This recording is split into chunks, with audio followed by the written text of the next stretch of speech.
Yeah. Mustard!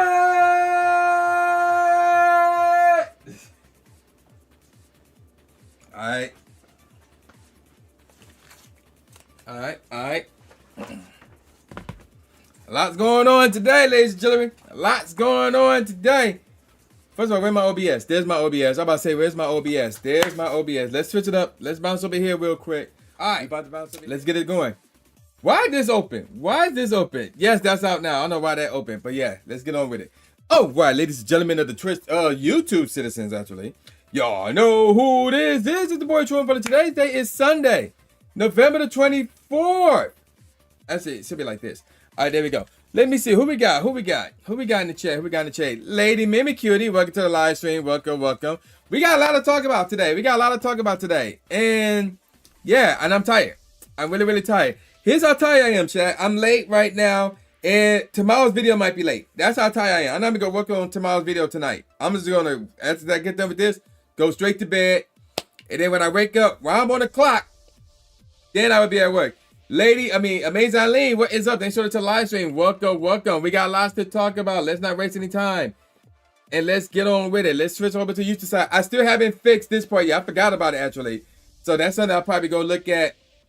I don't know where I'm going to look at it because this week is going to be crazy. I can't get into why, but all you need to know is this week is going to be crazy. And there's one more thing I actually almost forgot. Bear with me, chat. Let me fix something real quick. Where is it? And actually, there's two things we need to fix. Two things that need to be fixed, actually. Okay, here's the first thing right here. All right. So yes, that's fixed. Now the second thing that needs to be fixed, where are you? You are right here. Okay, let me fix this real quick. Dun. Okay, hold on. It's not working properly. Let me close this. Let me unplug it and then replug it. All right.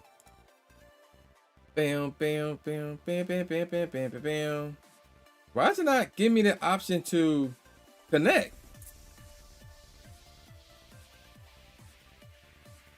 Hey, K-Dubs, what's up? Thanks for the live stream. Welcome. What do you mean now you chat? Oh my gosh. All right, for some odd reason, it's not letting me connect. Okay, hold on. Let's close the entire program now because the program acting weird. All right, open this back up. Because I need y'all to see gameplay. And it's not letting me show gameplay for some odd reason.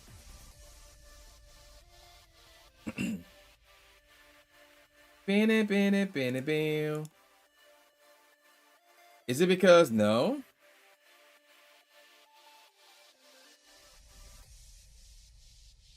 Click the allowed USB. Yeah, what the heck? Let's see.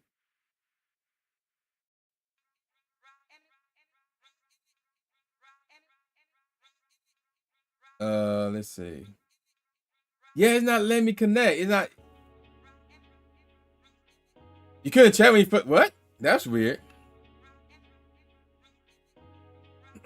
That's weird. Yeah, that's weird. This whole thing is weird. Okay, get rid of that. Let's see. Bear with me, chat. I'm trying to set this up. I thought this was set up already, but apparently not. Let me see what it's called. USB debugging. Okay, here it is. Yeah, it's on. Okay, let's cut it off first and then cut it back on. See, that works.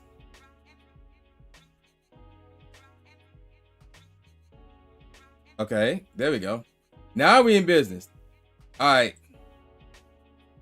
Let's switch it up. Let's do this. Okay, now we in business. Now y'all can see what I'm looking at right now in the game. Okay, we are Gucci. We are now Gucci. Oh my gosh, this is sloppy, but we'll roll with it. Yeah, why is it like this? Not that. Sorry for sudden to the live stream. Welcome. Yeah, that's weird. Why wouldn't let you chat? That's weird. Y'all should have been able to chat. I don't know what's up with that. Boys.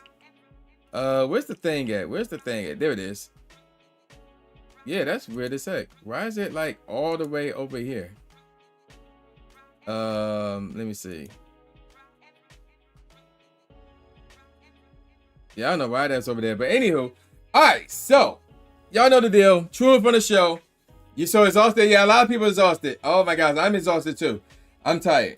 But we're gonna try to knock this show out the way. I might have a special guest tonight to fill us in on a little certain situation that's going on out in New York. We'll see what's up with that. We'll see how that goes. Let's see who had two thumbs and mostly ignored this event. This guy, oh guys. Well, yeah. We don't want to hear from you then. Because that's where we're going. So obviously, the Wild Area Global Event, well, for everybody except for Alaska and Hawaii, the event has concluded. It's over. It's done so. It's finito. Okay, well, there's that. So that's what's up. So the event is over. So my question for you guys is simply this. How did you enjoy the event? Did you like the event? Did you not like the event? So that's my question for you guys. What are your thoughts about the Wild Area Global event that just concluded? Silver, what's up? Thanks for joining the live stream. Welcome. Actually, I need a drink. I need to get through this. I need a drink. Let me move this out the way. But yeah, that's my question for you guys. We talk about the Wild Area Global event. How was it for you guys? Did you like it? Did you not like it? Did you get all the shinies you wanted? We'll talk about shinies also later on in the video. But I want to hear from you guys regarding the event. This is like a first time ever for the global version, that is. Obviously, if you was in Fukuoka, Japan, which I doubt any of you were, y'all didn't take part in that. So, that's good. All right, so yeah, that's my question for you guys. Wild Area event. You ignore all the Gigantamax Dynamax raids. So you basically ignore the Gigantamax raids and the Dynamax raid, because those are two different things. You got 33 shinies for 2 days. Nice. Okay, that's what's up. That's what's up. You was out there grinding.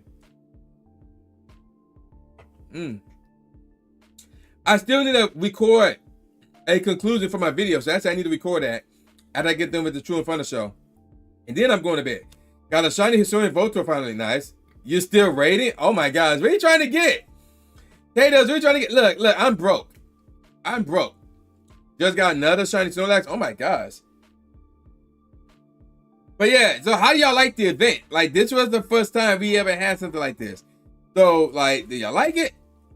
Do you think it should stay rather?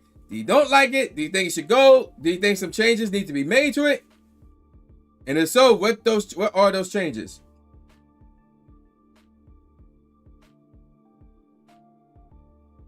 Because I also got some pictures. I got some pictures that I'm gonna share with you guys in a second. But yeah, so for those who, well, obviously, I think I'm not sure y'all saw this on Twitter. You need to know how to get ready for Shining Rayquaza and Scarlet next month. Oh, okay. You need to turn the PKM and cast for that one.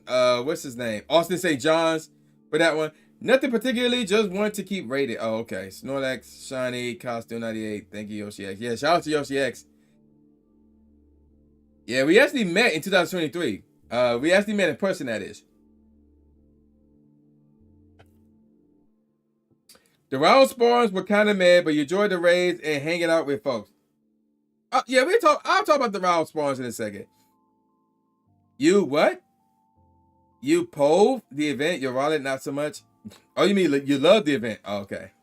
I'm about to say, what the heck is pove or pub? But that I think that's supposed to say love. Yeah, my wallet's the same. And it sucks because I'm about to do a big spin this week. I can't say what it is, but I'm about to do a big spin this week. So I really need to, and actually next month too, which we'll talk about stuff. You know what you guys would think will be popping up next month. We'll talk about that as well. So yeah, a lot to talk about. And this is the Tru Inferno Show. Oh, I see what the problem is. It's not this part that's all. It's the game. The game is all. Let me find the game real quick. Right, get more comments for you guys. Any other comments about the event, the Wild Area event? That's what we're talking about right now, the Wild Area event. Any more comments? Any more thoughts about it? Oh, the crate has to be fully set. Okay, there it is. So let me see if I can fix this real quick. Yeah, we want this, and let me see. we want to move this. And why is it? Wait a minute. Why is it so? Hold up. That's another problem. I'm like, why is it like set up like that? All right, that's much better. That's much better. I'm like, wait a minute, son. I'm like, wait a minute. All right, there we go. Much better, much better. All right, so let me share my thoughts with it. I think it's great. I think it was great. This should be a yearly thing. I will say this though. Believe it or not, we could have done without the following Pokemon. We could have been done without the following Pokemon. Kyogre.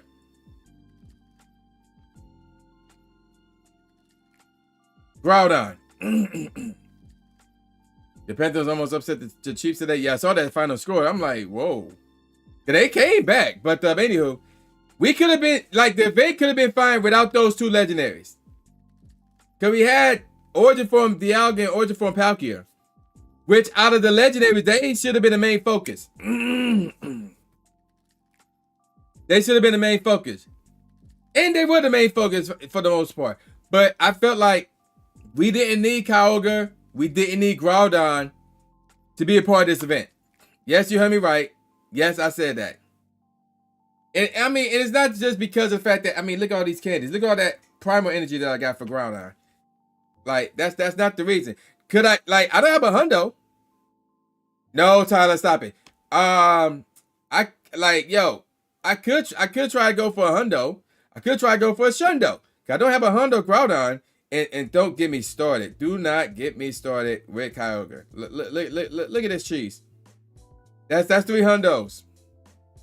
Before this weekend. Way before this weekend. Let's take a look at these numbers. Although the numbers aren't what they used to be. But I did not raid a single Groudon nor Kyogre raid this weekend. I did not do it. Because I didn't need to. I didn't need to. Lady Mimi Cutie. Oh my gosh. So, pretty much, I didn't need to. But, so yeah, my opinion is, we didn't need Groudon and Kyogre. Kyogre is your favorite legendary? I mean, they're both cool. I like both of them. But for this event, we don't need them. We didn't need them. I'll be perfectly honest. I would be perfectly honest. We did not need them at all. We was fine with Origin Form Palkia and Origin Form Dialga. You just did them in person for the backgrounds and call it crits. Yeah, that's true. I didn't care enough to do them for the backgrounds. Like, I was so focused on the Snorlax, the Gigantamax raid, you know, obviously Toxtricity. And to a degree, Dynamax raid with Toxtricity. And to a smaller degree, Dialga and Palkia. That was it. Like, those two, I'm like, nah. I didn't even touch them. You already have Shadow Kyogre? Nice, that's what's up, that's what's up. What does they say about you missed the meter? You passed out, you woke up. Wait, who is Ree? You said Ree. Who is Ree? You woke up 3 p.m. square, Uncle Drew. Oh, okay. With are any of them in the chat? You just didn't. Oh, I read that already. Kyogre was what you were chasing. It's the only one from the trio you don't have hundo. But yeah, you would have preferred they would have left that. Yeah. See, and Groudon. Yeah, exactly. That's how I am with Groudon. I don't have a hundo Groudon, but I just wasn't trying to go for it. I didn't even do a raid at all. Cause one, I know they're gonna come back again. Not directly like, oh, no, you told me they're gonna come back. No. Like, you know they're going to come back again. That's number one. Number two, there was just so much stuff that took top priority over those two Pokemon. So, it was like, I didn't need to do them. Now, with that said, let's talk about what Amazing Eileen mentioned. And that was the spawns. I would be perfectly honest with you guys. The spawns, for me personally, were meh. I agree. They were meh. But I'm not gonna lose sleep over it. Why? Because that's one less thing for me to worry about. That's one less thing for me to worry about. Because I was worried about getting that Snorlax shiny. I was worried about the 2 Pikachus shiny. I was worried about the Toxtricity shiny, the blue one, the blue purple version and the yellow version. I was worried about getting that Toxel shiny. And I was also using Daily Venture Incense with the War of Time and trying to make a Galarian Legendary Bud pop up, which it didn't. And trying to get those shiny. So it was like the regular spawns, I'm Gucci with that. Now, at the same time, could we have gotten like one major spawn to go after? Yeah. That would have been nice. But knowing Niantic, if they're gonna do that, it's not gonna be just one. Yeah, we're gonna talk about that in a second too. It's not gonna be just one. Yeah, I agree. It's not gonna be just one. It's not gonna be just one. Tyler, we won by 18 points. The Lions didn't do poorly today. To me, the Lions did just fine. On the road, no less. Against a decent Indianapolis Colts squad that still have a shot of winning their own division. So they did fine. And all that matter is the Lions won again. We still the best team in the NFL. Get on our level. All right, anywho. Back on topic. Yeah, the spawns. It would have been cool if they would have had one Pokemon, or really 2, because it's the electric and poison. Like one electric, one poison that we could have been gunning for shiny. Like for example, Toxtricity could have been spawning around. I mean, that's a pop. Yeah, that would have been a good idea. That would have been a good idea. So there's that. But outside of that, I had no issues with the spawns that much. Dang, he got 76 shinies. Dang, that's crazy. I had no issue with the spawns whatsoever. Like, I wasn't really that's not true. I was clicking stuff, and then because I had the star piece on and the lucky egg on, I was catching stuff as well. So I could get my star count, my Stardust count up, right? Excuse me. And speaking of which, let me see where I'm at with the XP. 342,601,614. Okay. Think I'm better than. Yep, we are. We are better than them. We are better than them. Look, they can't blow people out. Your Carolina Panthers is the latest example of that. Meanwhile, we won by 18 today. So yeah, enough football talk. We'll deal with that later. So yeah, bottom line is this. So there's that. The spawns were mad. I had no problem with it though. I'm not gonna lose sleep. I did get some shinies from the spawns, but I know it's ready. Oh, speaking of spawns, mighty Pokemon. What are your thoughts about the mighty Pokemon? I love them. What are your thoughts about the mighty Pokemon? I want to hear your thoughts about the mighty Pokemon, as I am rating a DM. What are your thoughts, chat, about the mighty Pokemon making their debut in the game? That's my question for you guys. That's my question for you guys. What are your thoughts about the mighty Pokemon? As Nightbot is taking over the chat. What I want? Oh yeah, I want Twitter. That's what I want.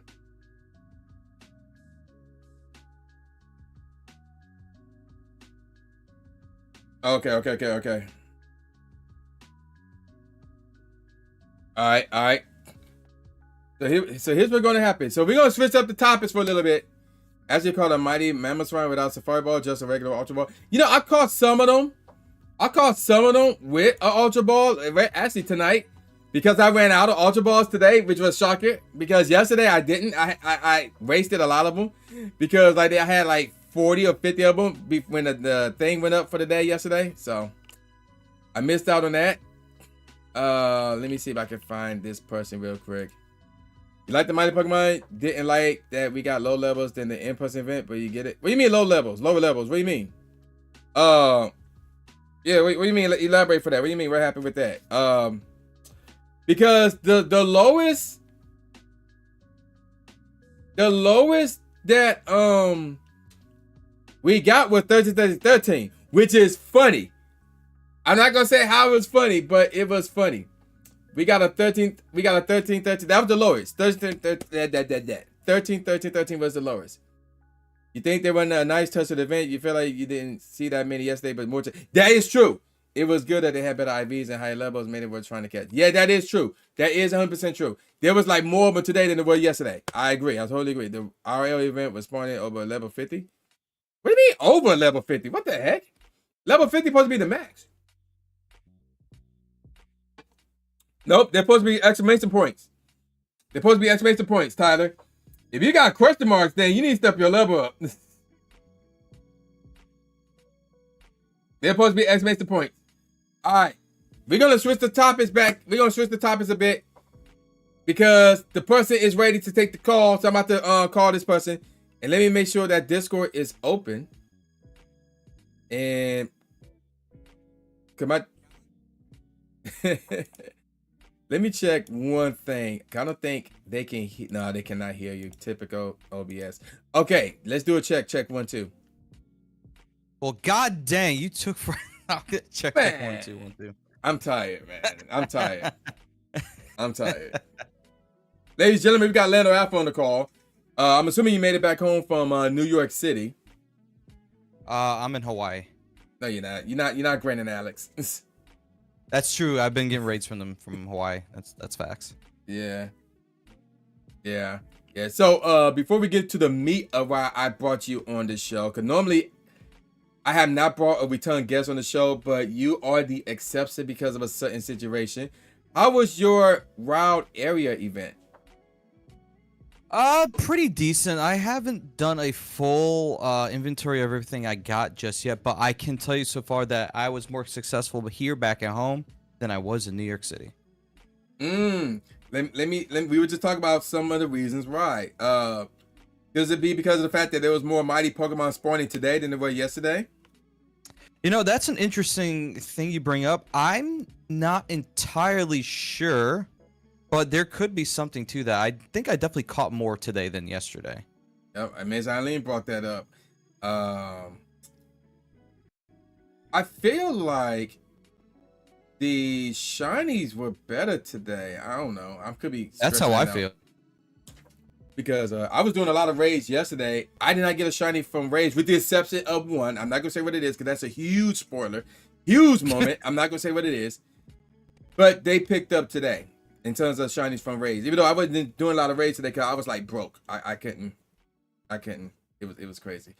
Okay, so let's get on with the main reason why I brought Lando Apple on board, chat. So, okay, I'm the outsider here. So if you want to correct me with anything I'm about to say in terms of how I'm about to lead off, go ahead. I will not mind one bit.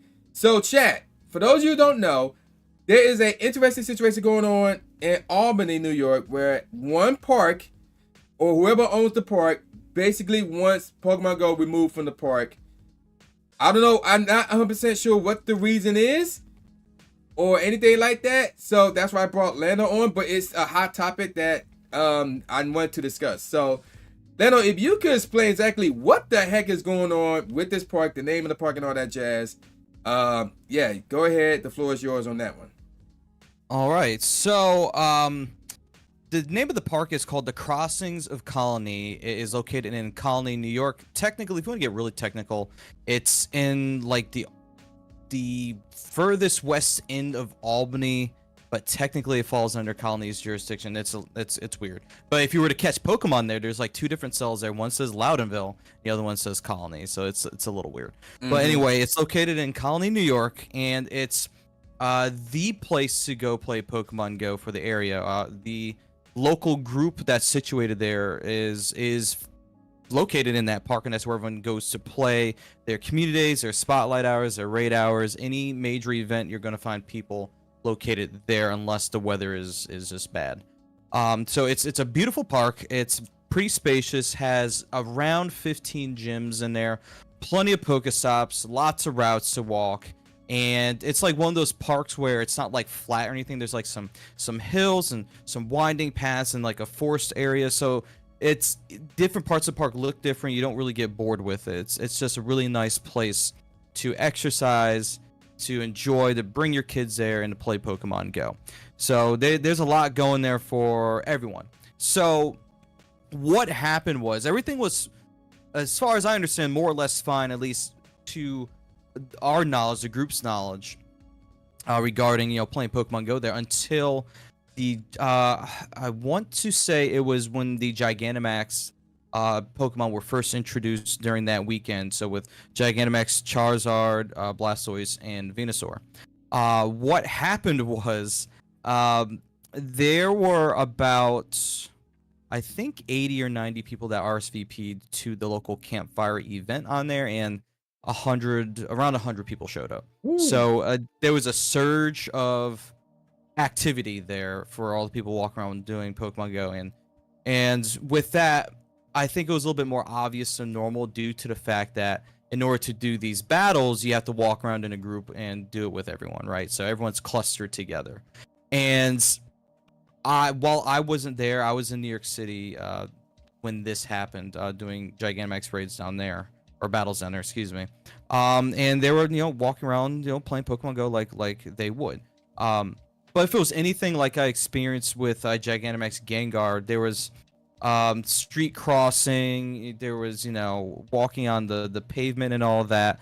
And so there's a lot of people there. So one thing that people are not as mindful of, that they probably should be more mindful of, is, you know, if you're gonna raid and stand in one spot, probably don't stand on the sidewalk or the path, and step off to the side so that people that aren't there for Pokemon Go, for whatever reason they're there, can, you know, be about their business and whatever.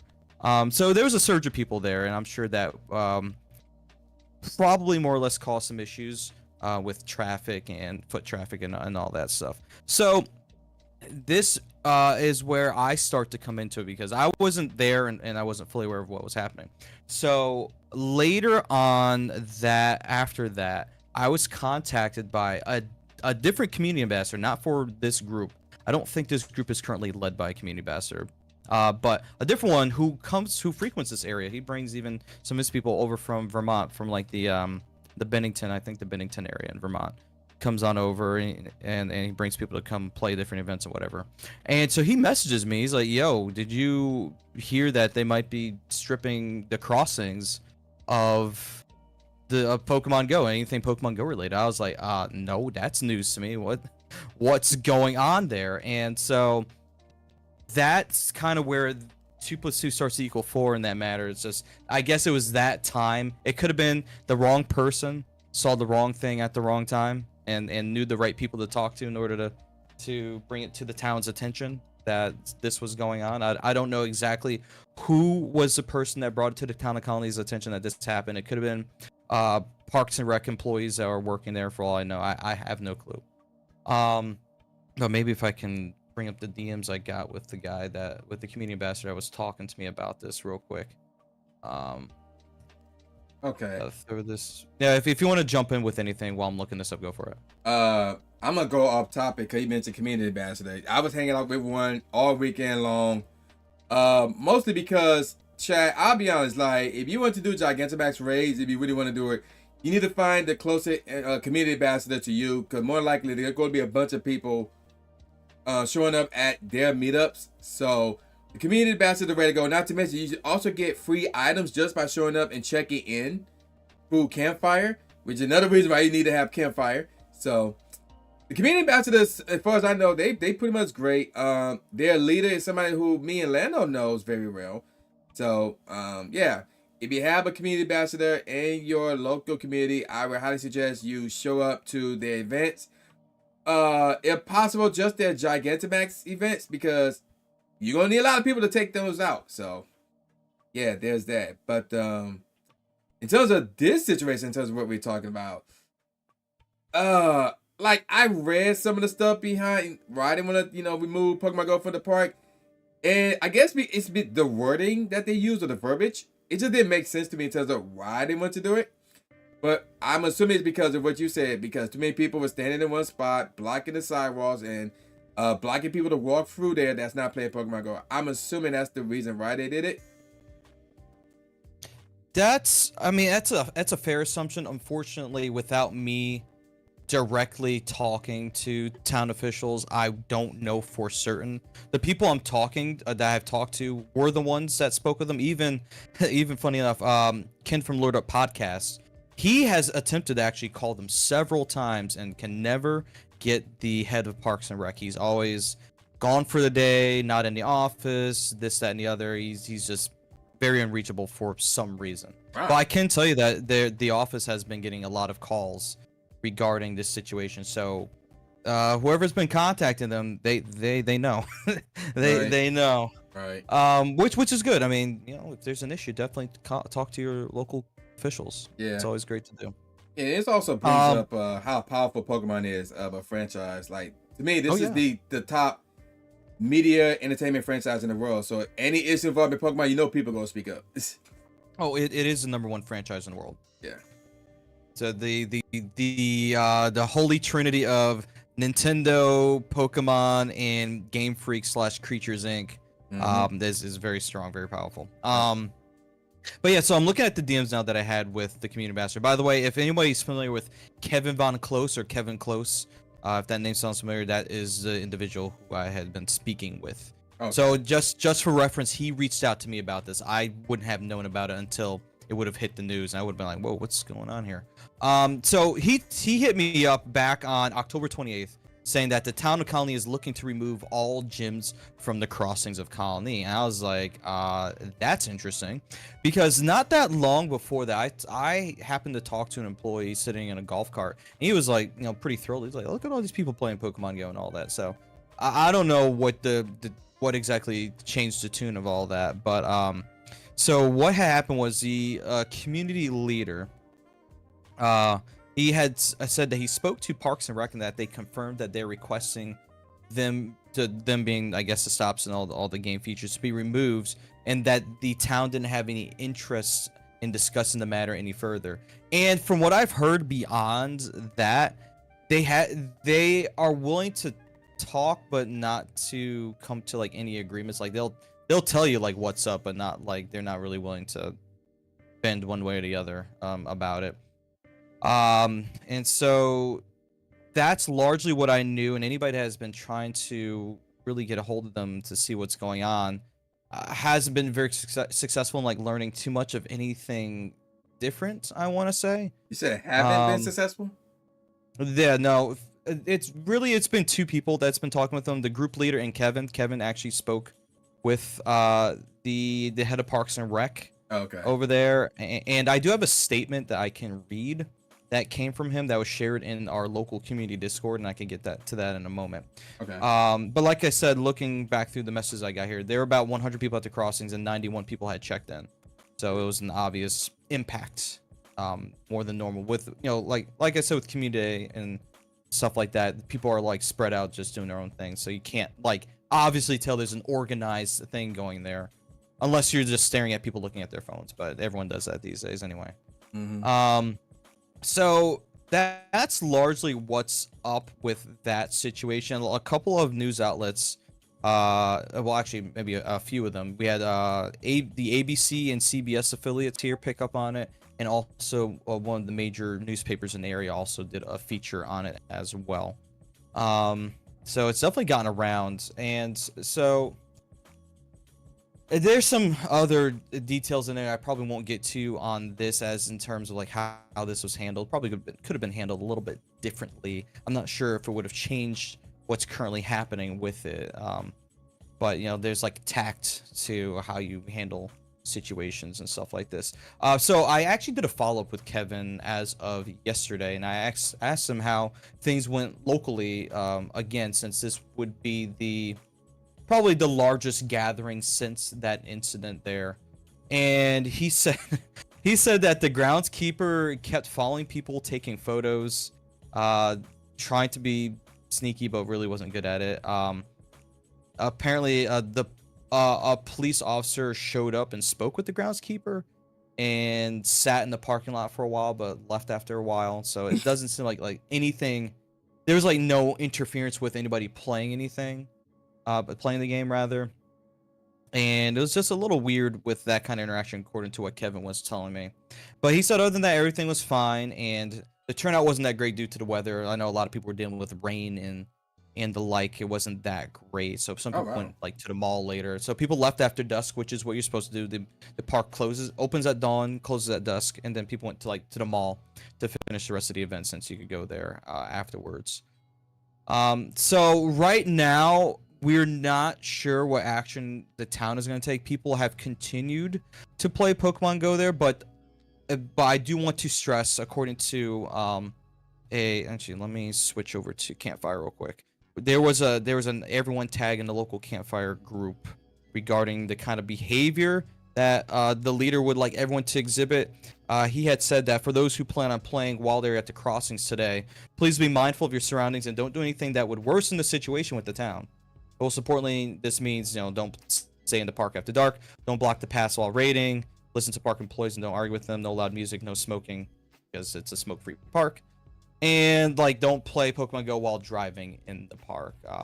So actually, what I do want to note about that is that he continued to say is that this highly disruptive and dangerous behavior was listed as one of the main reasons the town wants the game removed. Oh. And that when I saw that, that was the first time I had heard of that. That was not referenced anywhere, anytime, in anything until I saw that in this Campfire announcement. When I saw that, I was like, that's interesting.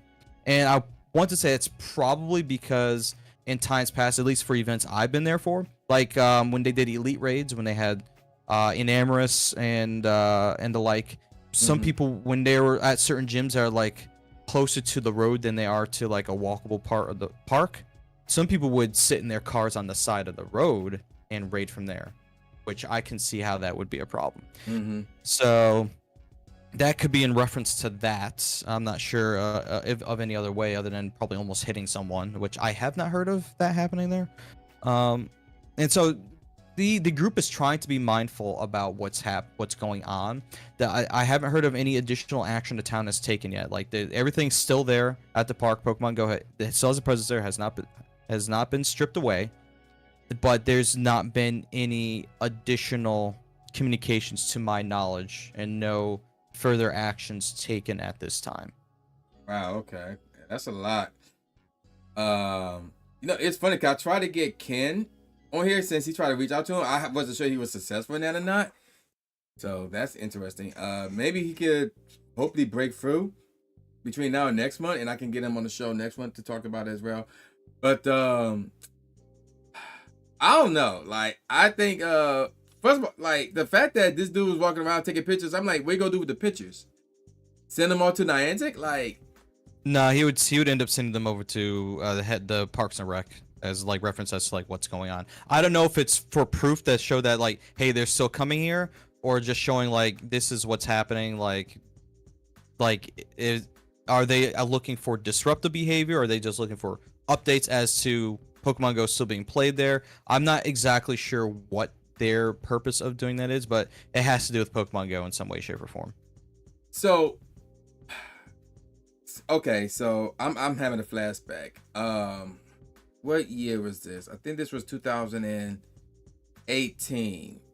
When I was actively going to different places around the Metro Detroit area. There, I have come across, even though I haven't been in them, but I would just drive by them, and I had to do a double take and make a U-turn to see what I saw. But there has been cemeteries that literally have signs that says "Do not play Pokemon Go." If you do, I forgot what the repercussions were. Either you'd be kicked out or you would be reported. I forgot what the repercussions were. But I have seen signs that says "Don't play Pokemon Go." That's at a cemetery, which is one thing.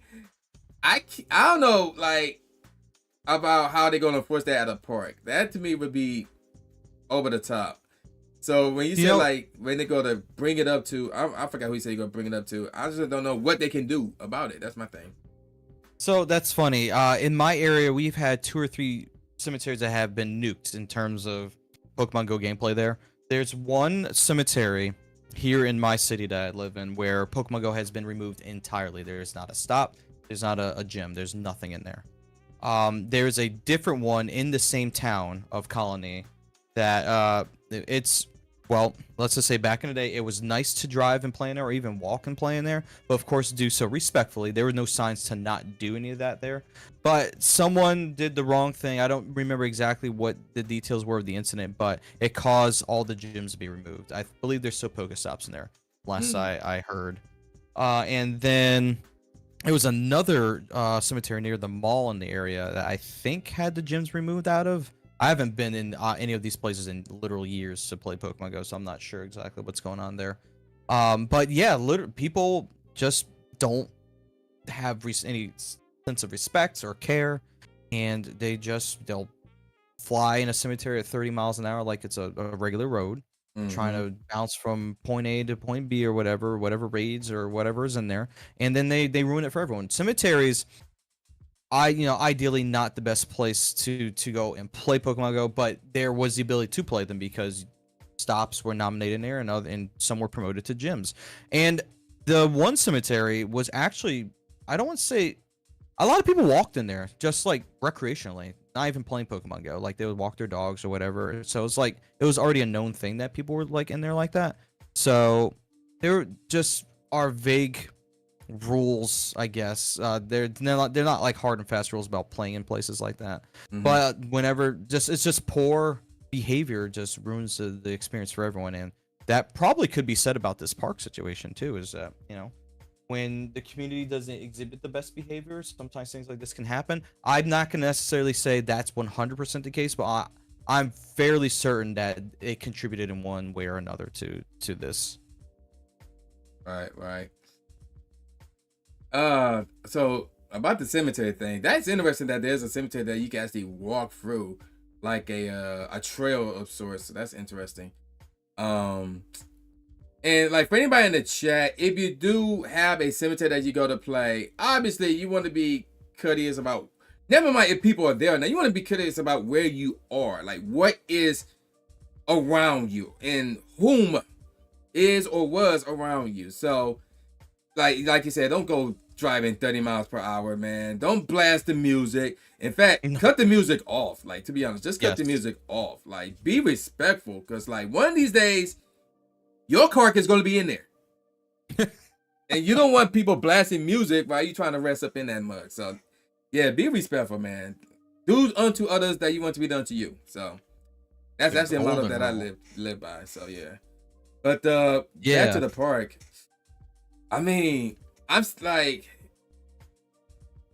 I'm just having a hard time trying to figure out exactly what they can do to like get basically Pokemon Go removed from the park outside of complaining and moaning to Niantic, which I'm not sure they made any type of contact with Niantic about it. I know, actually, we both know Ken did. Niantic is aware of the situation, but as far as I know, they haven't done anything about it. Whether like, they reach out to them, or they actually comply, or they went against their wishes. I don't know what Niantic gonna do about it. It would be funny if Niantic does nothing about it. That would be funny. But in terms of the park themselves, like the worst I can see them doing is putting up signs that said Pokemon Go isn't allowed to be played, which would be kind of hard to enforce because people on their phones all the time for Twitter, taking pictures, they texting, whatever the case may be. You can't just check every phone and say like, yo, what you doing? So I don't know what all they can do. Like, do you have any idea like what can be done outside of getting in contact with Niantic? Outside of that, not very much, unless they're gonna spend the funds to get personnel to enforce it, which they're not gonna do that. I don't always even see groundskeepers there. Sometimes I do, sometimes I don't. The best that they can do is probably contact the colony police department and try to have police patrol through there more often, and just see if there's any behavior that's off. But I don't know if they can truly enforce no playing Pokemon Go there outside of direct interference from Niantic, as in, I shouldn't call it interference, an interaction with Niantic. Yeah. From removing whatever features are there at the park. That would be, exactly, involvement. So that would be what I would imagine would be the next thing. To my knowledge, I do know Niantic knows about the situation, but to my knowledge, I don't believe the town has actually contacted them yet. I don't know if I would have heard one way or the other. I did talk to our contact at Niantic about it, and basically the way he sees it as like some sort of a miscommunication with how the gameplay is supposed to be there between the local community and the town, and he's hoping it can be resolved, which I would hope so as well. But as far as I know at the moment, the town isn't moving. But I hesitate to go here with this. I would say that one of the individuals that has interacted with the town so far, I'm not exactly sure how he describes what we're trying to do at the park and how things work there, but there may have been miscommunication in that area. So maybe the town could be under, there could be a misunderstanding with how they see how Pokemon Go is played there compared to how it actually is. The main complaint, I'm gonna pull up the screenshot I have of the message that the town actually gave, the statement that the town actually gave for reference for the community. So I scroll through all my shiny screenshots from this weekend to try and find it. Basically, they were trying to say that the park is a passive park, meaning, you know, you go there without like not hosting a party or doing some sort of organized group activity. You just go there to walk or to play with your kids, to ride a bike, things like that, things that don't require like permits to have an organized gathering there. Like sometimes they host like runs in there or fundraisers, things like that. Actually, I just found the statement right here. And so the person that had sent the statement is Tom Breslin, who is the parks coordinator for the town of Colony. And in this message, he said, I'm sorry, this is, yes, he said this on behalf of the town supervisor, which is the equivalent of a mayor of a city.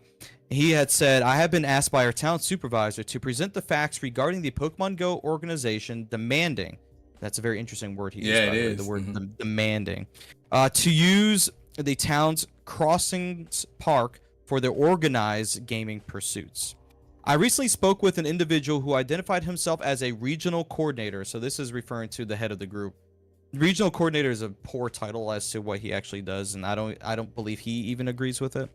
For this regional coordinator for the large organized gaming group. I let him know that the Crossings Park is a passive park, and such organized gaming pursuits are beyond passive. Nonetheless, I offered the use of two of our other fabulous parks that could be available this year, including the town's Mohawk River Park, which, to interject here, is a park that actually requires a fee to get into and is not always available to the public. And the town's Skylar Flats Park, which is a small park with not much there to speak of in terms of Pokemon Go gameplay. There might be a gym and like a few Pokestops, and that's it.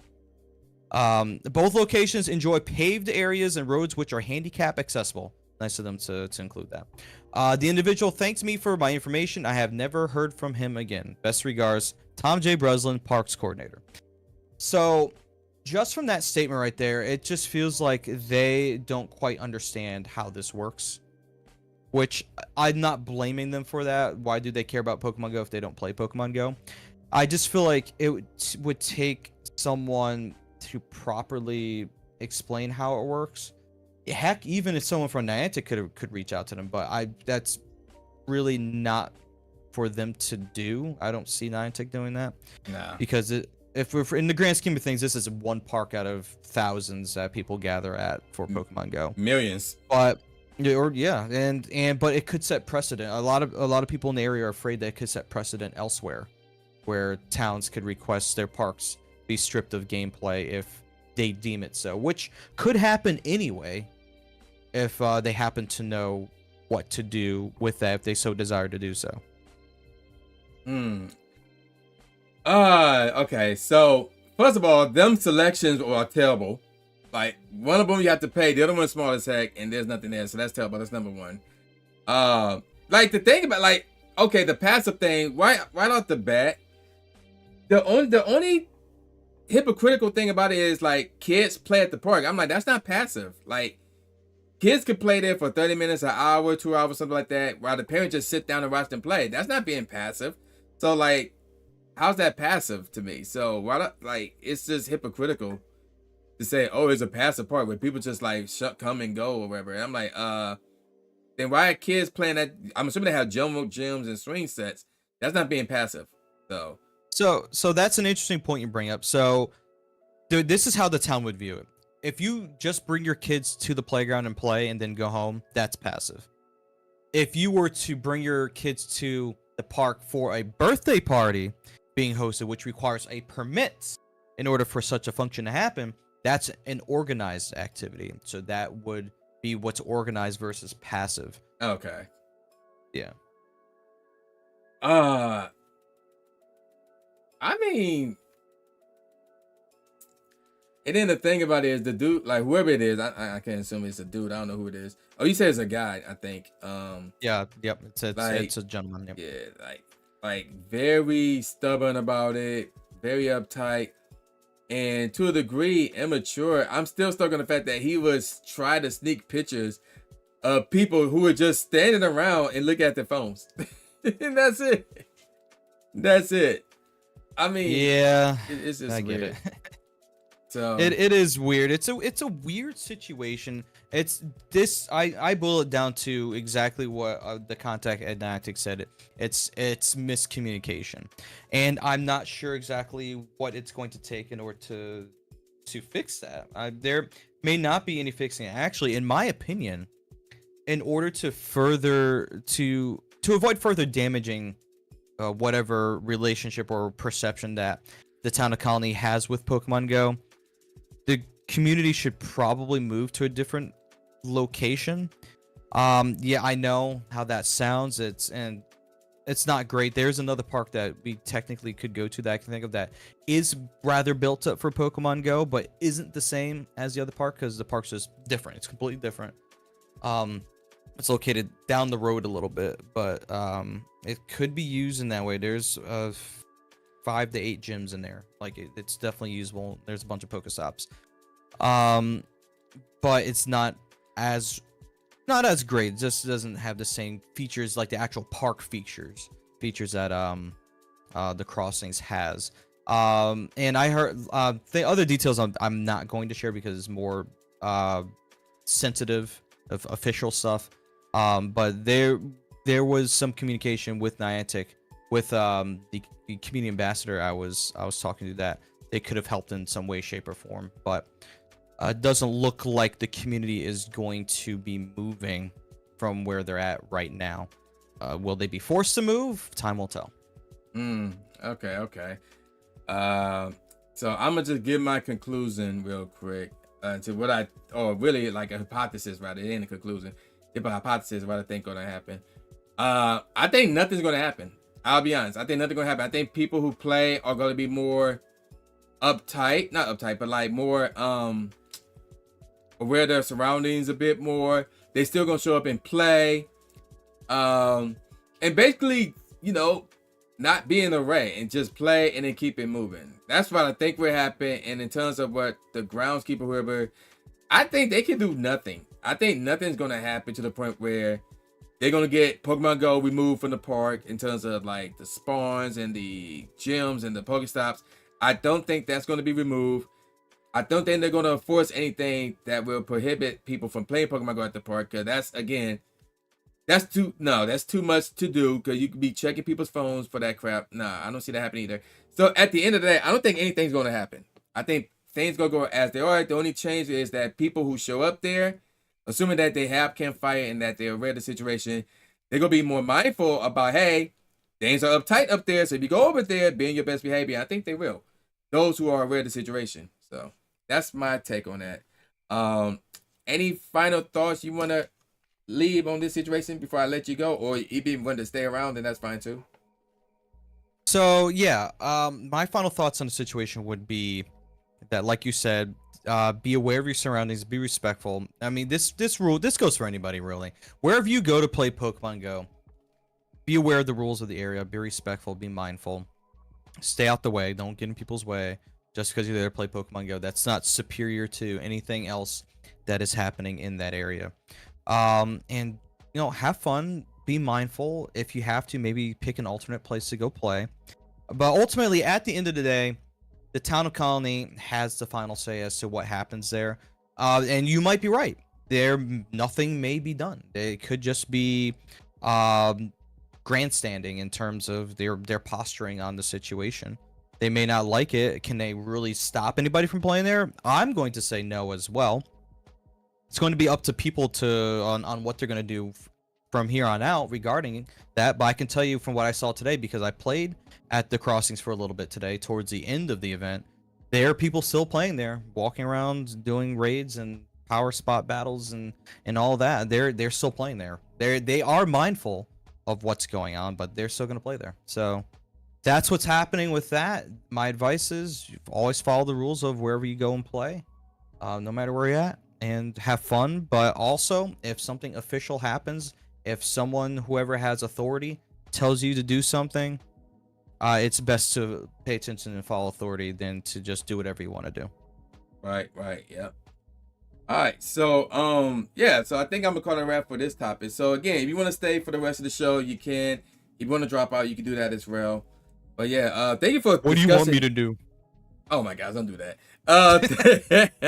But yeah, thanks for sharing this information for us. I was like interested to the point where I actually signed the petition. So yeah, there is a petition out there to try to make sure Pokemon Go remains at the park. Nothing changed in terms of Pokemon Go being removed from the park, stuff like that. There's a petition out right now. I signed it. I don't know how many signatures it's got, but I did sign it myself, because to me, I think it's ridiculous that they're trying to remove Pokemon Go from the park. Just because, even though people shouldn't be blocking sidewalks and blocking other people from walking around, it's still ridiculous to remove Pokemon Go from a park of all places. Not a mall, not a cemetery, a park. So that's where I'm at on that. So yeah, Lando. So yeah, what are you gonna do? What are you gonna do? I can stick around for a little bit. As a matter of fact, I'm checking to see how many signatures that has. It has 1,231 verified signatures. Okay, that's 10 times as much as the amount of people that showed up for the incident. Okay, that's interesting. So we would literally talk about the Raw Area Global. And then there's one thing that I want to talk about. I know you was like wanted to get on. So let me get back to that. There's one thing I want to talk about, and I actually took a screenshot of this. Chat and Lana, I'm not sure y'all was aware of this, but not only did they change the remote ray limit to the point where there wasn't any, they also increased the amount of max particles you could get as well. And yesterday I was under the impression that was unlimited, but today I looked, they increased it from 800 to 3,200. So they actually 4 times as much as it normally is. So I thought that was pretty cool. So that was a noted feature for having a ticket. It was increased to 3,200, and free-to-play players had 1,600. Oh, I missed that. Okay, I didn't see that. So yeah, I thought that was cool. I thought it was unlimited yesterday. I was just collecting them like, oh snaps, this unlimited? But today it was 3,200. So you said it was noted. It was actually mentioned the thing. Yeah, it was within the information on the Wild Area event page on the PokemonGoLive.com site. Oh, okay. So I missed that part then. But either way, I like that. Unlimited would have been cool, but at the same time, they got to make their money. And you could say, well, they got 364 days of the year to do that. But I mean, it's a business, so it's a free-to-play game until you want to put money in it. But so outside of that, I had no problem with that. So yeah, Chad, let me know how you felt about the MP increase in terms of how much max particle you could get in terms of it being at 3,200 as opposed to like maybe 64 or limited, whatever the case may be. Leno, what's your thoughts about the MP increase limit? I think it should stay there.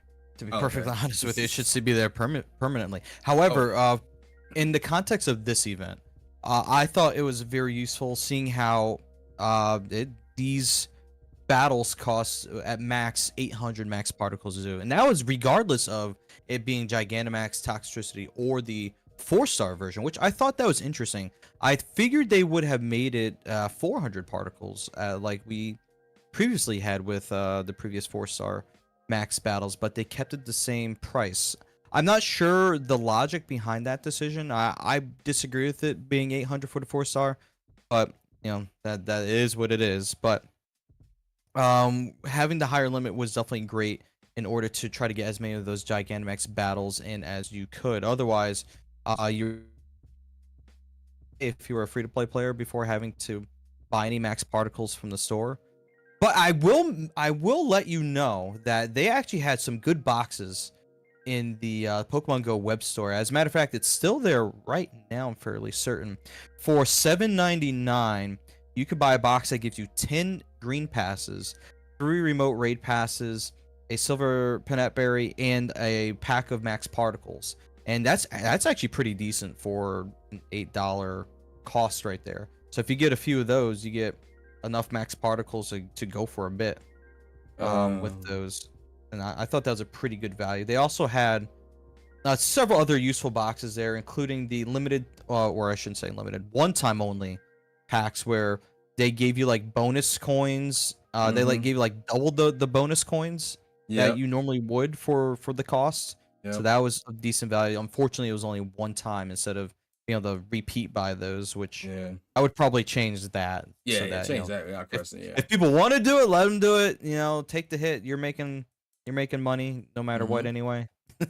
So yeah, they need that, especially since their biggest money maker, which was remote raids, was like utterly changed, and that was out of their control. But that's another story for another day. So yeah. I missed that one, so I don't know. I may get that when I get done with this stream. That's $8 box. Yeah, that had me going for in the in-person raids all weekend. That was great. Okay, cool. Yeah. That's probably a better deal for the in-person joints. So yeah, that makes more sense. So yeah, I missed out on that one.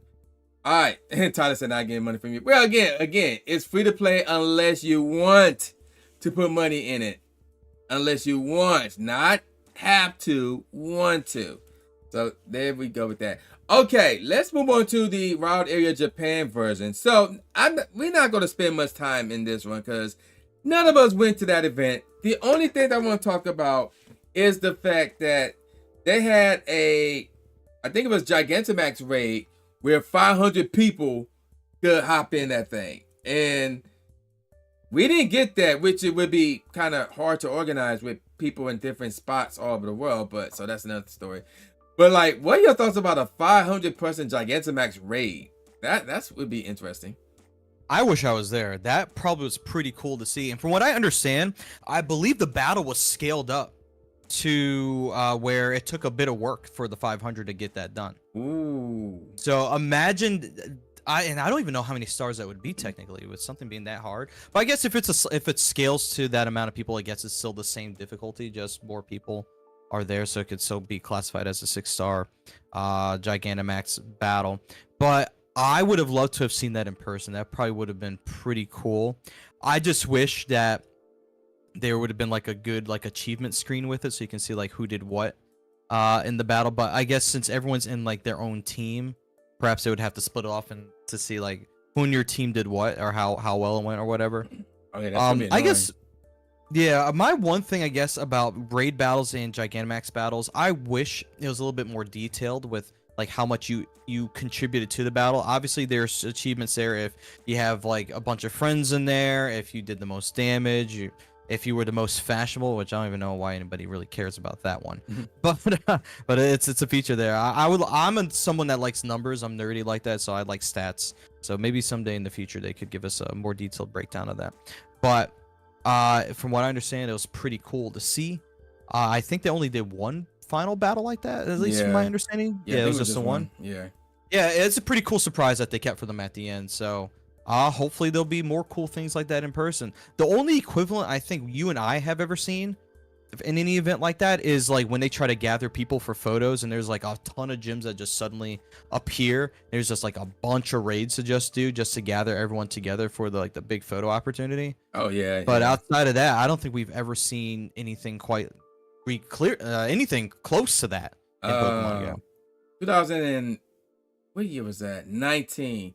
What happened? I think it was something about a Meowth raid where like a bunch of people showed up for a Meowth raid at the end of GoFest. Oh yeah, there were. I think the story was that they were stress testing something. Yeah, like that. A bunch of, and I wasn't there for that. I missed it completely. They had a bunch of raids pop up at gyms that just appeared at the event park. Right. Mrs. Mine, welcome to the live stream. Yeah, I was at a meetup at nearby, but I was at a meetup, so I missed that completely myself. But so now that I think about it, I think the whole 500 Gigantamax thing should only be done at in-person events because of the fact that we talking about getting people together at one spot, which would be kind of hard to do all over the world. You know, people gonna be late because people got other obligations, stuff like that. But if you're showing up at an in-person event like a Go Fest or a wild area, then it would make sense to do it there. That's number one. Number two, and this is something that annoyed me all weekend long when doing these Gigantamax raids, people are attack heavy. Like, they don't process that this is World of Warcraft and that you need to figure out, hey, somebody needs to attack, somebody need to defend, or be the tank rather, and somebody need to be a healer. And wow, Nightbot just took out Mrs. Mime comment. What the heck happened? What did Nightbot do? Which, let's see. What the heck? Oh, she typed in all caps. Oh, you was in all caps. That's right. Yeah, don't type in all caps. That's what happened. Don't type in all caps. Ban her. Wait, she's not banned, is she? No, she's not. I'm about to say. Yeah. Okay, good. Okay, good. But yeah. So and then because what Tyler said, it can only be done in big cities. I'm like, no, it's not. Like, there's so many places to go in the big cities. So no, to me, can only be done at an in-person event like a Go Fest, Safari Zone, City Safari, Wild Area, and all that jazz. So. You know what I would like to see, and I don't know how this would be handled. If at the end of a global event, if they could do something like that, like have some like one massive battle that anybody from all over the world can jump in on. And I don't know how they would even handle it with like lobby sizes or whatever. Maybe just have a bunch of super high capacity lobbies and like have everyone battle something. And then, you know, whatever the reward is, get whatever it is. I'm not even sure what it would be or how it would be handled. It would have to be something that would make sense for having such a feature to be available.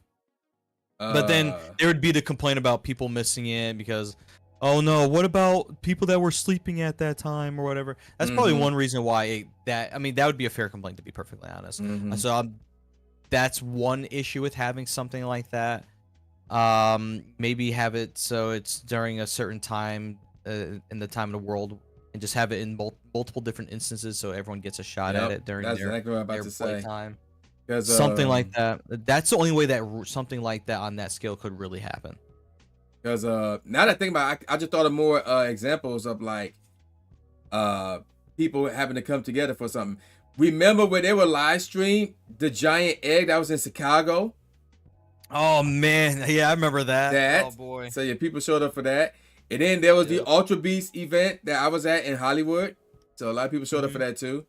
But yeah, that's the only thing I can think of. Like, if like certain parts of the world had their own thing, like what you was talking about. So there could be like 3, 4, 5 different scenarios like that that's restricted to that certain part, or those certain time zones, something like that, to make things easier for their servers to handle all those people, and for two, so nobody won't miss out.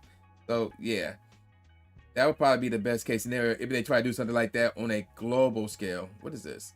Oh, Groki. All right, so we talked about Wild Area Japan. Let's talk about the new raid features. So this was just a test, like a prototype of sorts. But I'll be honest, and let me see if it's still. I'm not sure if it's still active right now, because I heard they turned it off. So there's an update on that. They reactivated it for the others. Oh, okay. So okay, yeah, I think if I read that correctly, they turned it off, but those in the Eastern Hemisphere kind of like didn't get a lot of time to deal with that. So I guess they turned it back on for them. As you can see, chat, there it is right there. If I wanted to, I can hop into B-Fire's raid, which is a Toxtricity raid, without them inviting me, but I'm broke, so I'm not gonna do that. So chat, my question for you guys, and I guess Lando, you can start with this one, but chat, I want to hear from you guys already, and K-Dub's still using it. How do you feel about this test feature? To me, I love it. Like, I think it's one of the greatest things that they have ever done for the game. But I want to hear from everybody else, chat. How do you feel about this feature? And Lando, I'll let you go into detail about how you feel about this.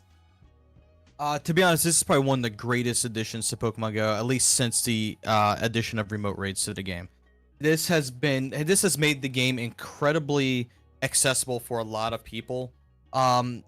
Minus the fact that you have to be great friends or higher in order to make use of it. So, like, if you were to add a bunch of new people to your lists, unfortunately, they wouldn't be able to partake in it. You would have to invite them, like you normally would to raids. However, for those that have built up relationships and community, on fire, whatever means of communication for groups, this opened things up and brought things to a whole new level. For example, I saw a bunch of people hopping into battles with me on my friends list. I've seen a bunch of people otherwise who I probably would not seen, excuse me, in raid lobbies. Like I saw like Jimma Banks, I think in one of mine. And I don't have him on my friends list. I'm not sure who he was friends with in order to get in on that, because you could also not only could you jump in your friend's raid with them, even if you weren't in the same lobby with them, you can then invite other people to join you on top of that. Yep.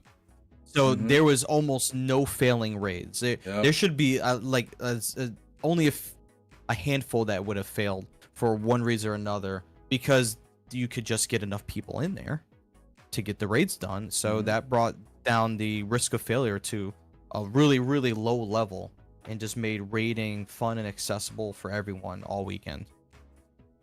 Right. Yeah, I agree. See, this was totally help out the rural players, the ones that don't have much of a community.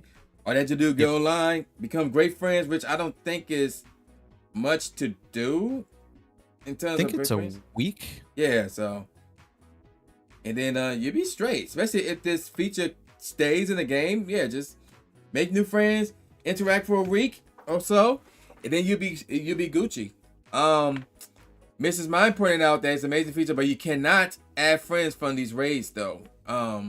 Well, I wasn't trying, so I never really looked into that, but I feel like well, I have that too. I'm not sure it'd be a good idea to even add people like that, because you mentioned how you was in a raid with Gemma Banks. I was in a raid with Fleece King. Like there was few examples where I was in the same raid with Fleece King, and we're not friends in the game. Though, but then all of a sudden to try and add somebody who is not your friends list, well, it's cool for regular trainers and regular players, but for content creators, that might be a pain. Although there is a way to turn that off. I got it off for myself. So, like, either or, I wouldn't mind, because even if they were to say, oh, a random person can add another random person on their friends list, all you gotta do is turn that off, and then you'll be straight. So, and what I mean by turn that off, I mean the ability for random people to add you just because y'all was in the same raid. That's what I'm talking about.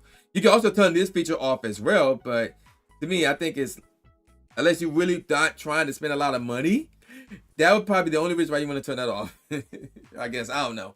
That's probably the more analogy right there, but otherwise, I like the feature. That's what I'm gonna say. Let's see. Amazing Eileen said, love it, but it's also so dangerous money rise. There you go, right there. True. So yeah, Lady Mimikyu, I saw it'd be a raid problem. You'd be interested in raiding, because you talk about how Pogo's dead in your area. There you go with the raid feature. Although it's a testing at a testing stage, I'm not sure when or if it will ever be popping up in the game full time. Which brings me to another point in chat. This is a point that Lando and I are aware of, but probably you guys aren't aware of unless you did your own research and things of that nature. Would the higher ups beyond Niantic would allow this in the game? That's my question. And I guess this question is for Lando only. So That's a good question. Do you know what I'm referencing or no? The rating feature? You mean the people that you're referencing that would allow it? Yeah. Yeah, I know what you mean. Okay. That's a good question. I would say it's probably fine as long as it doesn't lead to the cheapening of a Pokemon, if that makes sense. Remember how back in the day we used to be able to get legendaries through the weekly breakthrough research box? Mm-hmm. I suspect the reason why we don't have that anymore is for that reason. When you make things a little bit too accessible. The reason why they're probably okay with it right now is that it's a limited time feature and it was only available during this event, and will probably be turned off when we wake up tomorrow. And won't be made available again until, I would imagine, would be the global Go Tour event sometime next year. That's when I imagine it being reactivated again. So as long as it's probably for a limited time only and isn't made too accessible beyond that, it's probably fine. They were obviously able to test it with this event. So I'm sure there's going to be lots of talking about how things went, some tweaking that definitely needs to be done, especially for those that lost passes with crashes and things like that, which I don't know about you. I experienced a lot of crashing this week. I didn't. You didn't? Okay. Nope. There's quite a few game crashes. Yeah, I did hear about that, though. One, I believe I've lost at least one pass with trying to raid. But I know there's people that fared far worse, unfortunately, losing many more passes. And I think I heard somebody, I hesitate to say it was Spieltrend. It was someone that lost Shundo. What? Because their game crashed through remote raiding like that. Yeah. Wow, that's crazy. So because you don't get the game crashes through this feature, you can't get invited back to it unless there was someone there that didn't do it yet that can invite you back to it. I think that'll link you back up to your encounter. But if everyone there did it and no one can reinvite you, then you're hosed, dude. There's nothing you can do about it. Wow, that's crazy. Actually, I kind of, now that I think about it, I kind of asked a dumb question there, because the one thing I forgot to that I failed to realize was the fact that this feature was after doing the point where there was no remote raid limit. If this feature was after doing a remote raid limit, then the higher ups above Niantic shouldn't have an issue with it. I forgot about that part. Yeah, I mean, yeah, with the limit especially, they shouldn't. But yeah. Trying to think about what I can say. I'm not so sure if it was up to the higher ups as to the limiting of the raids or not. If it was self-imposed or not. So there's that to consider as well. I believe it was like the decision of the higher ups. Oh, that's right. Based on what I was told, and what I relayed to you.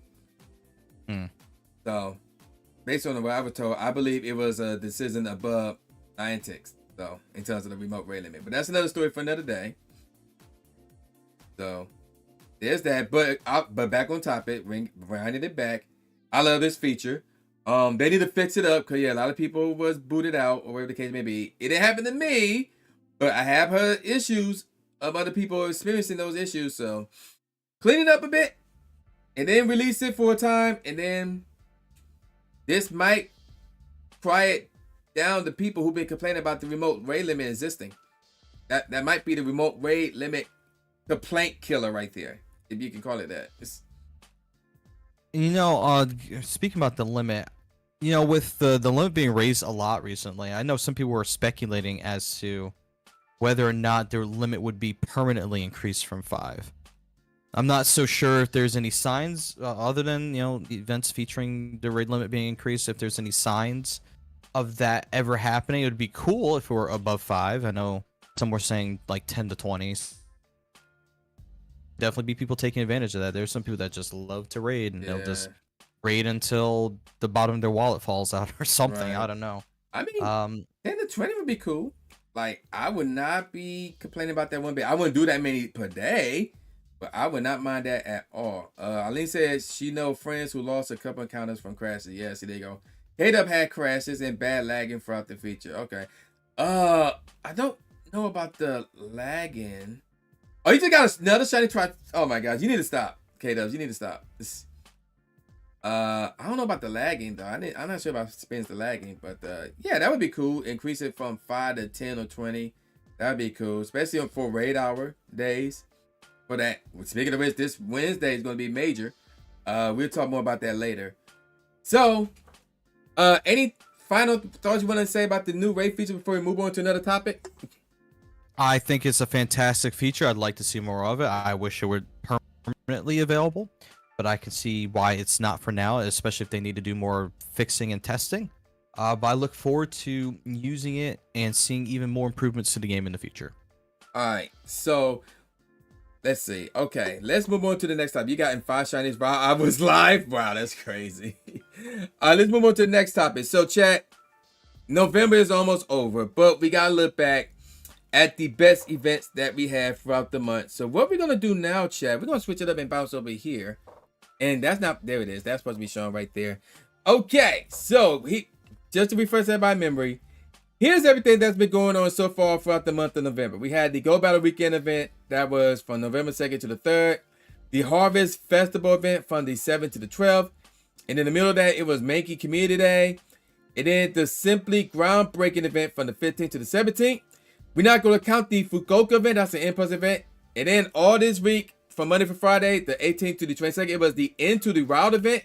And then we just got done with the Wild Area Global event. Now, the one event that hasn't happened yet that will take place starting on Wednesday is the Max Out finale. So we're not going to include that here. Although the Max Out finale looks amazing, but we're not going to include that because we haven't experienced it yet. So the question is, which event was your favorite, that you thought was the best throughout the month of November? Throughout these ones out here, except the Fukuoka one, since none of us were there. That's an in-person event. Leonard, I'll let you go first. Between the two of us, that is. All right, some of the better events of this month that we have going on here. Just one, your favorite. Just one. Is it too late to talk about the new one? We haven't even experienced it yet, though. This the Max Out finale event is looking pretty spicy. I'm not gonna lie, especially with what we have, 3, technically 4 new shinies, I think, coming up with it. I think it's just 3. Well, if you include course. You know what? The Evolve evolution. Yeah, then 4. Yeah. Yeah. But 3, technically 4, yeah. That's pretty spicy right there. But let's just say, let's pretend that one doesn't exist since it hasn't happened yet. Yeah, I said that one. We ain't counting that one either. I mean, if we're gonna talk number 1, probably the global version of the Wild Area event. Probably Into the Wild behind that, since that brought back the origin forms, which people had been begging for a while. And also we had the introduction of Toxel. If you would have gotten the shiny, or you just hatched that through that, you would have been able to evolve that into Toxtricity eventually. I think it took, what is it, 400 candy? What is it for the evolution? Yep, 400. Takes a lot to do it. Yep. So that's a big one right there. I think those were probably the best ones, but number 1, I'm probably gonna have to hand it to the Wild Area Global event, at least until we can get to the final event of the month. Okay. Chad, I want to hear from you guys. What you thought was the best event for the month of November? It's a tough one. It's really between everything that happened this past week. The Into the Wild event was great. I'm gonna have to go global. I feel like global is cheating. Now that I think. Or we could just say, we can just pick one that one doesn't count. Let's something other than global. We all know global is the best of the month. Okay. Yeah. So beyond that, I'm gonna probably say Into the Wild. Right. I mean, I had to agree. I think global Wild Area by far. Yeah. So like I said, global, I consider that to be cheating. Now that I think about it, in comparison to the other events, that one was too OP. Which there's one thing I need to talk about regarding that. We'll get back to that in a second. But yeah, global was obviously the best one. Into the Wild, if we're not going to include global, is Into the Wild without question the best one. I see a lot of people saying global. But yeah, global was phenomenal. I really like global, like I said at the beginning. Into the Wild was also great as well. The hatch rate on Toxel was a joke, K-Dub said. I was managed to hatch a lot of Toxels, to be honest. None of them was shiny though. But what I'm trying to find in the game, where is she? I think it was Nurse Tracy. Somebody hatched the shiny and got it as their buddy. I don't remember who it was, but I saw it earlier today, and I'm like, God dang it, you can't be serious. But I think it was Nurse Tracy. But nevertheless, yeah, global without question, and then Into the Wild. I want to say chat would probably agree with Land on myself here on that one. Now let's flip it up a bit. What was the worst event of the month? So yeah, what was the worst event of the month? That's the one right there. Probably Mankey Community Day. The only reason why it would have been good is if you play PvP. That's because Primate and Annihilate got some upgrades regarding Rage Fist, the new move. Other than that, Mankey that shiny's been around for so long that and also it was good if you needed an easy way to evolve Annihilate, because back when that evolution path was first introduced, you had to do it by battling what 30 or yeah, battle it 30 ghosts or 30 ghosts, and there's another typing too that you had to battle in order to get that done. And it needs to be your buddy. Primate needed to be your buddy, but it did not need to be what the Pokemon you chose to battle in order to have the evolution trigger. So yeah, Shiny Mankey's been around for a while. I wasn't terribly interested in that event so much. I also had adulting to do that day as well, which kept me from really participating in it. If there was another worse one behind it, and I know someone in chat will probably not be the happiest with this, and it's only good for one reason only: the Harvest Festival event. Only because Shiny Smile was featured. That was like the saving grace of it. Although, you know, there was another way to get what Shiny Pumpkaboo as well. Yep, Pumpkaboo, yep. Zero was a feature in it too. Still, you said who? Like Zero? But Zero. I might be mistaken. Oh, Zoro. With that detail, yeah, no Zoro mentioned in this one. She said, "I heard you." That was the only saving grace. Shiny Small was the only saving grace of Harvest Festival. I didn't. It was Miltank. I think Miltank was the feature, like that, being able to get that shiny. Yep, Miltank is included. Yeah, being around. Yeah. Yeah, it was Shiny Pumpkaboo, excuse me, Shiny Chance Increase. But we also had the Halloween Part 1 and Part 2, and that was around for that. Yeah. Zero was boosted for that, not for this. Yes. That's what it was. Okay. Yeah, that would be the second worst event in my opinion out of all of them. It was a Born Out of Rise, yeah. I mean, yeah, I was thinking about the Harvest until Shiny Smallin made his debut, even though I didn't get one. But yeah, there's that. I'm gonna go with the Simply Groundbreaking event. That to me was the worst event. There was no new shinies there. Obviously, we got Drillbur as a way to prepare for Toxtricity rather. But it was a boring event. But at the same time, I'm not complaining. I kind of took a siesta throughout that event. So, but to me, it was the worst event of the year because there was nothing groundbreaking, pun intended, about that event. Like nothing at all. Wow. So there was nothing spectacular about that event. Nothing at all. It only lasted for 3 days, and it's like, why? It was very short. Yeah, it was short indeed. I'm like, why have this event just to say, Drillbur Dynamax is out? Like, no, y'all could have just dropped that by itself. So I'm going with the Simply Groundbreaking event. Cicada said Mankey being the worst. So the only reason why I'm not going with Mankey Community Day is because of the fact that, yeah, it was easier to evolve Primate into Annihilate. And that shiny is dope. I will admit, I like that shiny. And that's one reason. Another reason because it's like it is kind of PvP oriented, that Community Day, because Annihilate is a part of the meta. Although, like, I don't know what's part of the meta anymore nowadays, because it's like people use different stuff and it's working nowadays. But in terms of like regional stuff like that, I think Annihilate is still part of the meta. Funny enough, I did not watch any of the regionals in Sacramento. I know who won, but I didn't see how Trainer Realm did. I need to check that out and see what's up, or who was competing that regional. I didn't do anything about it all because of the Wild Area event. But yeah, that's why I'm taking Simply Groundbreaking over Community Day in terms of being the worst event for the month of November. Let's switch back over here. Okay, so chat, this question is really for y'all. Not so much for myself nor Orlando, because we know what's coming. That's what I'm gonna say. We know what's coming. But I want to hear from you guys, chat. I want your predictions in terms of what you think December is going to bring us. So, what do you think is going to happen in the month of December? I'm not going to agree or disagree with it.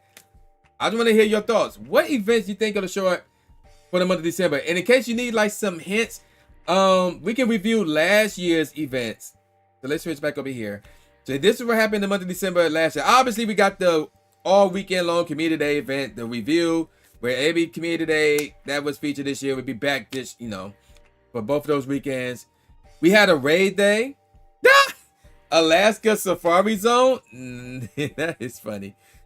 But at the same time, I would go if that would have happened. My second bucket list is to go to Alaska. Len, I'm not sure you saw the video of Ludacris drinking the water out in Alaska. Oh, I did see that. Yeah. I want to experience that for myself. That's the only reason why I want to go. You want to drink water for your experience? Yes, cause that reaction was like, oh, is that good? Look, let me grab my G Fuel or Glitch Energy, where y'all can get 10% off using the code Tru Inferno, and then mix it with that water, see how that tastes. But just go to the store, get some Glacier. Is it pronounced Glacier?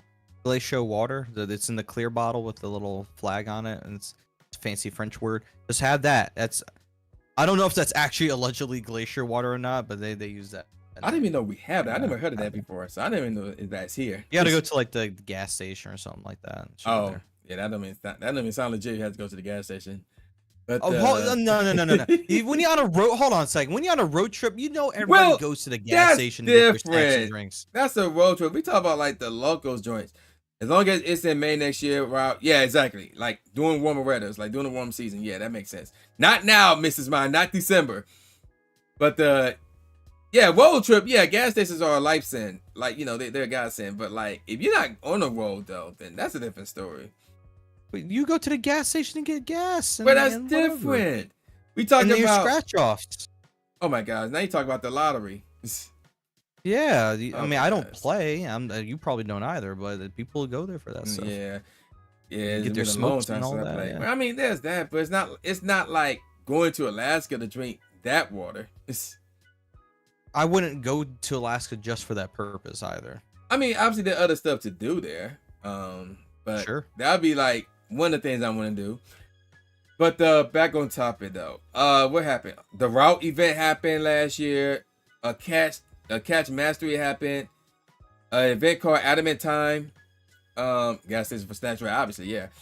The Winter Holiday event. Nobody said the Winter Holiday event. We had 2 raid days. Oh, we did have 2 raid days last year in December. So yeah, and then there's another. Oh, the Winter Wonderland event. That's been a thing. And then there's the part 2, the Winter Holiday event. More likely we're gonna get that. And then the Timeless Travel season. Oh, okay. That don't count. That's like a whole season. So, chat, I want to hear from you guys. What do you think we're going to get for the month of December in terms of events? I get, like, some of the stuff you see here, more than likely, will be back because they've been doing that on a yearly now. So, New Year's event, too. That starts in December. That's not mentioned here. But, yeah. That's it usually does start in December, though, if I'm not mistaken. Yeah, it's weird, but I think you're right. That's why it's weird. Well, but now in this case, the Winter Holiday Part 2 ended on December 31st. Yeah, that's weird. The New Year's event, did it pick up right after that? Is that what happened? Well, according to GoHub, it don't look like it. Let me see. Let's change this URL to January 2024. Let's see if this works. Okay, that did not work. Let's get another Google search.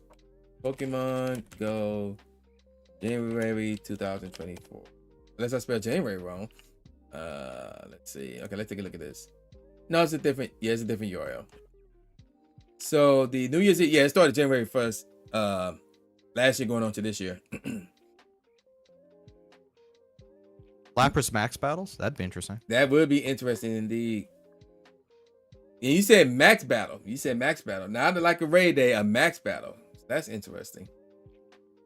Anybody else chat? I want to hear from you guys. Anybody else chat?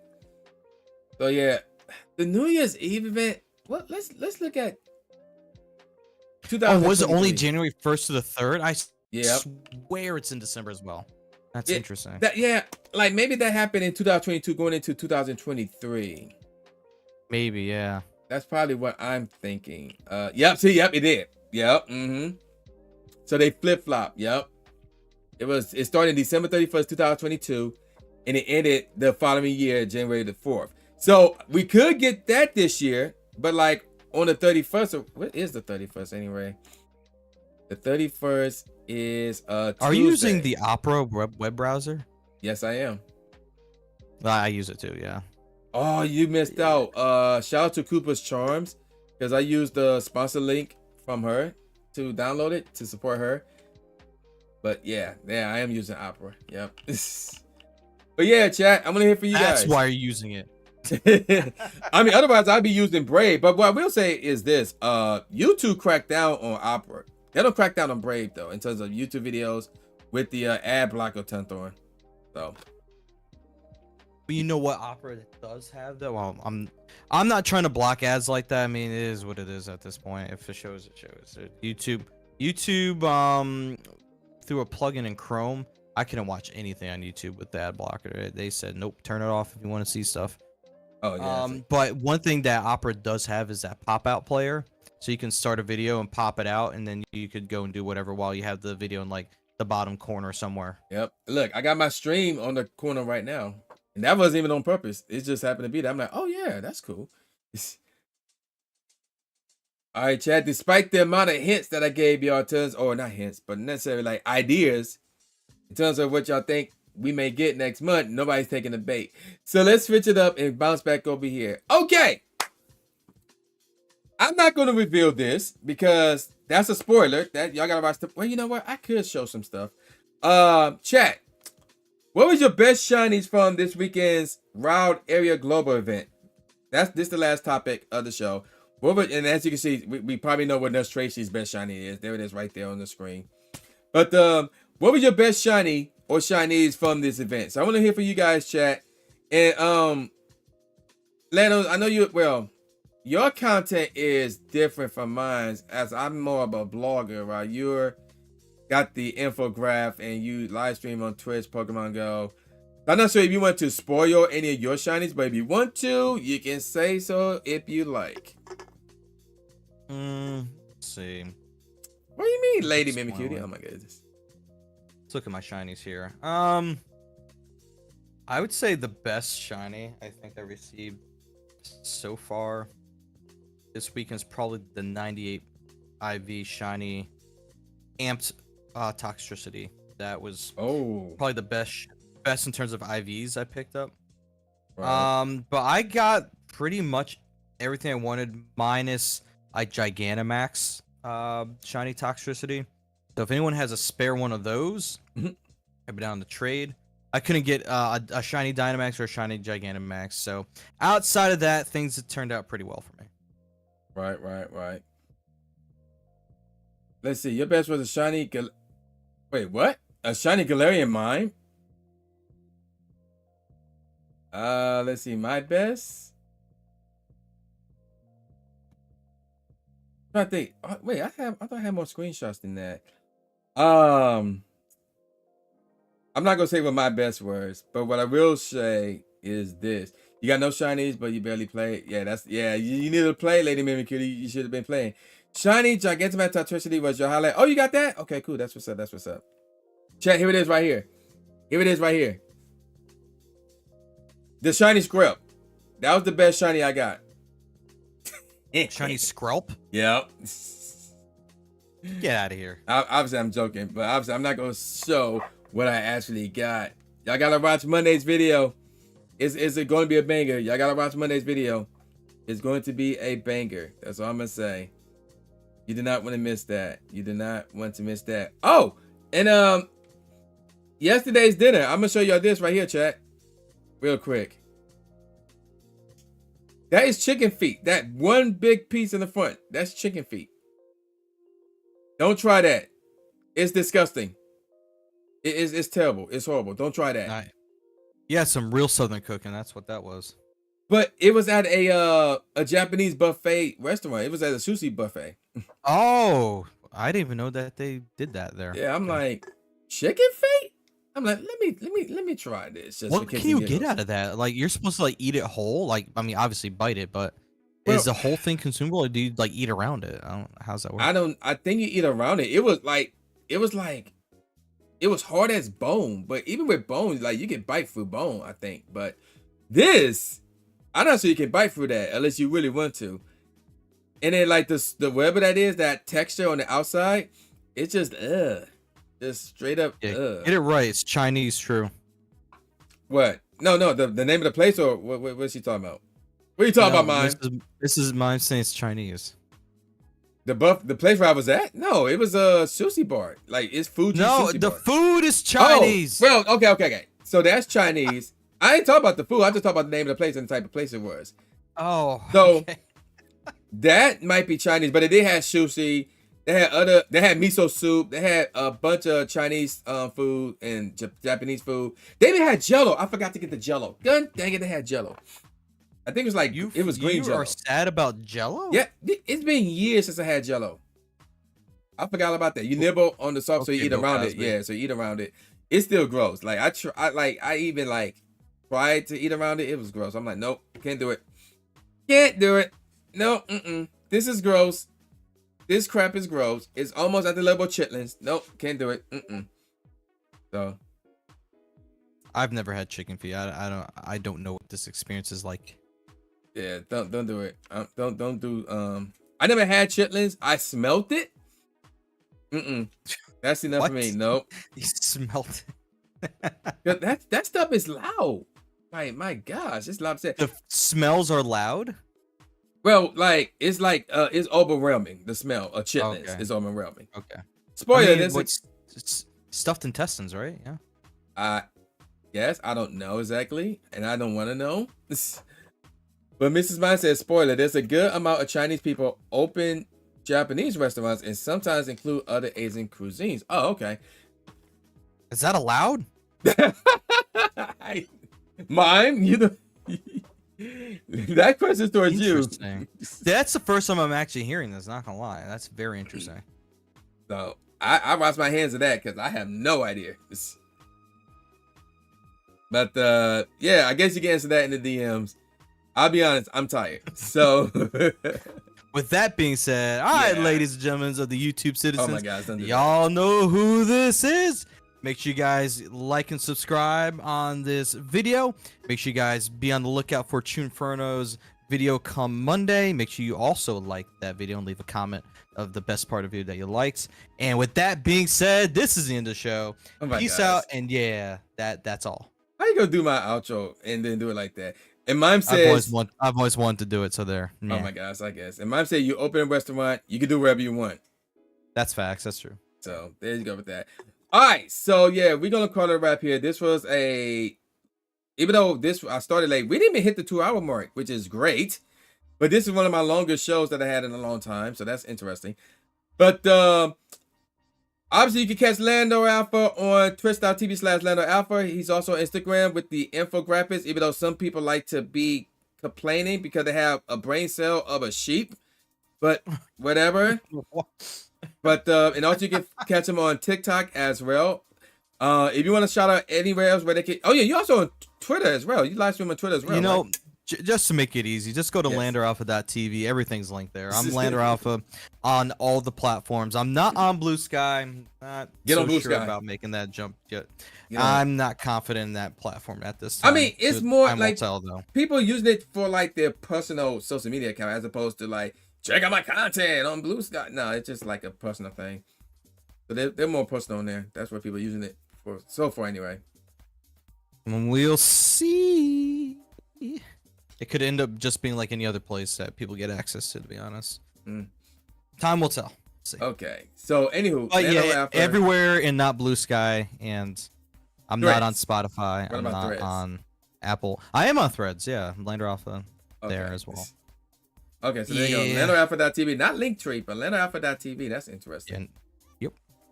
Okay, so yeah, again, Lando, thank you for jumping on. This was last minute. Originally it was about the whole Albany Park fiasco, but you will not call it Albany. Get out of here with that. What's wrong with Albany?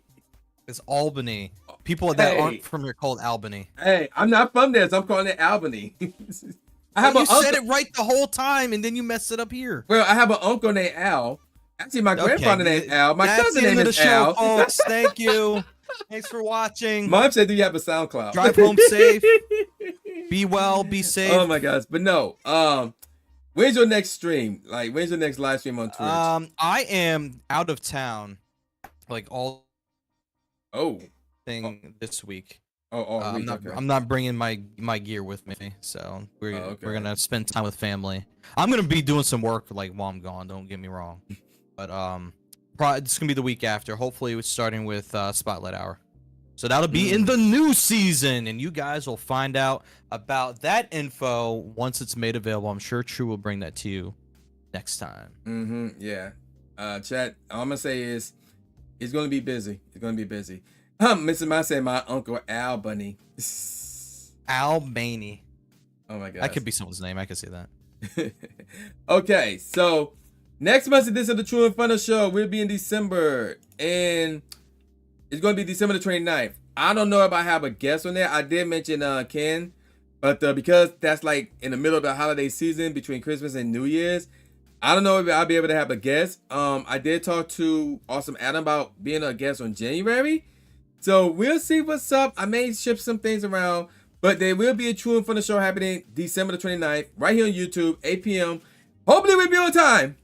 Hopefully there's no major event happening that same day that would mess me up. But yeah, Tru Inferno Show, we'll be back December the 29th. There you go with that. Dang, that's like 6 weeks from now. But I'm going to call it a wrap. Shout out to Atlanta Alpha for showing up to the show. And hopefully y'all had a good Wild Area event. I'm going to call it a wrap. So with all that said, y'all know what this is. This is boy New J Gatsby, a.k.a. New Stephen A. Smith, saying peace out, y'all. And I'll see y'all next time. Yeah. And I said all that already. No, you didn't. Take care, y'all.